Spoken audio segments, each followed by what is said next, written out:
할렐루야. 날마다 동행 수원 사랑의 교회 정종인 목사입니다. 다음 주 5월 31일 한국교회 예배 회복의 날로 한교총에서 선포를 했습니다.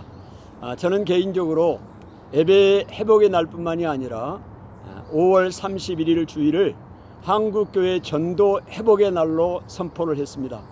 그동안 우리가 코로나19로 인해서 복음을 전하지 못하고 또 길거리 가서 또 개인적으로 만나서 복음을 전하지 못하는 안타까움이 있었습니다. 복음을 전하고 싶지만 여러 가지 상황들로 인해 우리가 전하지를 못했습니다.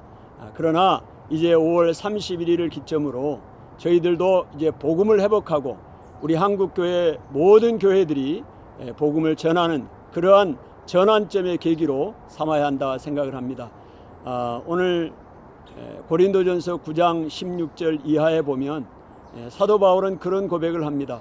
내가 복음을 전할지라도 자랑할 것이 없으면 부득불 할 일임이라. 만일 복음을 전하지 않으면 내게 화가 있을 것입니다 말씀을 하고 있고, 이것을 내가 자의로 하면 상을 얻겠지만 자의로 하지 않는다 할지라도 나는 사명을 받았노라. 복음의 사명자가 되었다고 말합니다. 그렇게 이야기를 하면서 내가 여러 모양으로 여러 사람과 같이 된 것은 아무쪼록 많은 사람을 구원 얻게 하려 함이라고 말씀하고 있고, 여러 모양과 여러 모습으로 그 자신이 그렇게 드려진 것은 복음에 참여하기 위함이라고 말씀하고 있습니다. 정말로 우리가 복음을 전하고 싶은데 또 전할 용기가 생기지 않고 또 담대함이 생기지 않는 것이 또한 사실입니다.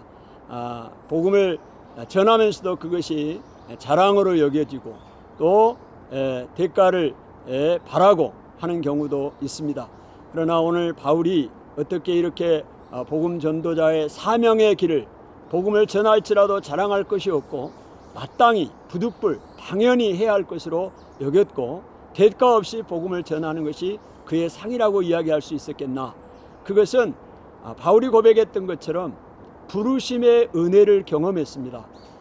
그를 하나님이 선택하셔서 예수님을 핍박하는 자기를 구원하시고 오히려 그를 일꾼 삼아 주셔서 예수 그리스도를 전하는 복음을 전하는 일꾼으로 삼아 주시는 이 부르심의 은혜를 깊게 경험했던 것이고 또 용서의 은혜를 경험했습니다. 자기를 예수님을 핍박했던 자기를 하나님이 용서하셨다는 그 은혜를 그가 경험했기 때문에 사명자로 자기 자신을 생각했습니다. 그래서 마땅히 복음을 전할 것이고 복음을 전하는 일을 내가 하지 않으면 자기에게 오히려 화가 있을 것이라고 그렇게 고백했던 것이죠. 오늘 우리가 부르심의 은혜를 깨닫고 사명자임을 깨닫고 우리가 나간다면 오늘 우리의 영역 가운데 삶의 영역에서 일터에서 우리가 복음을 전하는 자로 살아갈 수 있을 것입니다. 하나님 복음을 전할 때 우리가 힘을 얻게 됩니다. 능력을 얻게 됩니다. 교회가 힘을 얻게 됩니다. 특별히 저희 교회를 보면 복음을 전하지 못하니까 너무 많이 힘들어요. 역동감이 떨어집니다. 사실 큰 교회는 또 상황이 다를 수 있지만 작은 교회들 또 미래 자립 교회들은 성도들이 또 목회자들이 주여 복음의 일꾼들이 복음을 전하지 않으면 교회에 나오는 사람이 없습니다. 요즘 같은 시대는 더 그렇습니다. 1년이 가도 교회에 한 사람 두 사람 올까 말까 하는 이 시대를 살고 있습니다. 이게 현실이죠. 그러니까 복음을 전하지 않으면 나가서 길거리 가서 복음을 전하고 개인적으로 만나지 않으면 교회를 방문한 사람조차 없다는 것이 현실입니다. 그러나 나가서 복음을 전하기만 하면 그래도 하나님께서 영혼을 보내주시고 만나게 하시고 교제하게 하십니다. 그래서 우리 영적으로 살게 하시고 하나님의 나라를 확장하고 세워가는 사명을 감당할 수 있는 것이죠. 교회에게 맡겨진 사명 중에 하나가 복음을 전하는 사명입니다. 이 사명을 우리가 감당해야겠어요.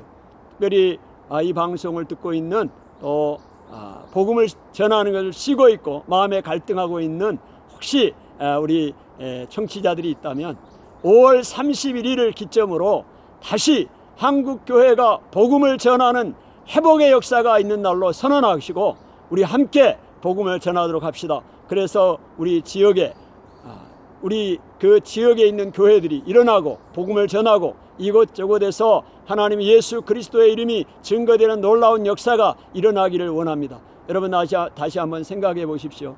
여러분에게 부르심의 은혜가 있는 것인지, 정말로 여러분을 하나님의 자녀로 불러주셨습니다. 많은 사람들 가운데, 많은 지역 가운데, 하나님 많은 그 가문 가운데 여러분을 특별히 부르셔서 하나님의 자녀로 삼아주시지 않았습니까? 많은 환난과 시련과 죽음의 상황 가운데서 여러분을 건져주시지 않았습니까? 여러분, 그리고 여러분을 훈련시키지 않았습니까? 복음 전도자로 훈련시켜 주셨습니다. 캠퍼스에서, 직장에서, 또 큰 교회, 작은 교회 두루 하나님 섭렵하면서 섬기면서 복음의 일꾼으로 여러분을 하나님이 부르시지 않았습니까? 그 부르심에 하나님 아버지 그 은혜를 여러분이 깨닫기를 바랍니다. 그 은혜를 깨닫기만 한다면 복음의 사명자가 되고, 내가 복음을 전할지라도 자랑할 것이 없게 되고, 아무 대가 없이 복음을 전하게 되고, 내가 복음을 전하지 않으면 오히려 내가 화가 있게 될 것이고, 주님 아무쪼록 많은 사람을 구원을 얻게 하는 일에 우리가 드려지게 될 것입니다. 그래서 바울이 고백했던 것처럼 내가 복음에 참여하는 자가 되기를 원한다. 오늘 우리 모두가 복음에 참여하는 자가 되기를 원합니다. 그렇게 할 때 우리 교회가 살고, 대한민국의 교회가 살고, 다시 한번 영적인 부흥과 갱신의 은혜를 경험하게 될 것입니다. 하나님, 그런 은혜가 이 대한민국에 우리 교회들 가운데 임하게 하여 주시옵소서. 감사합니다. 그런 은혜가 있기를 축복합니다. 감사합니다.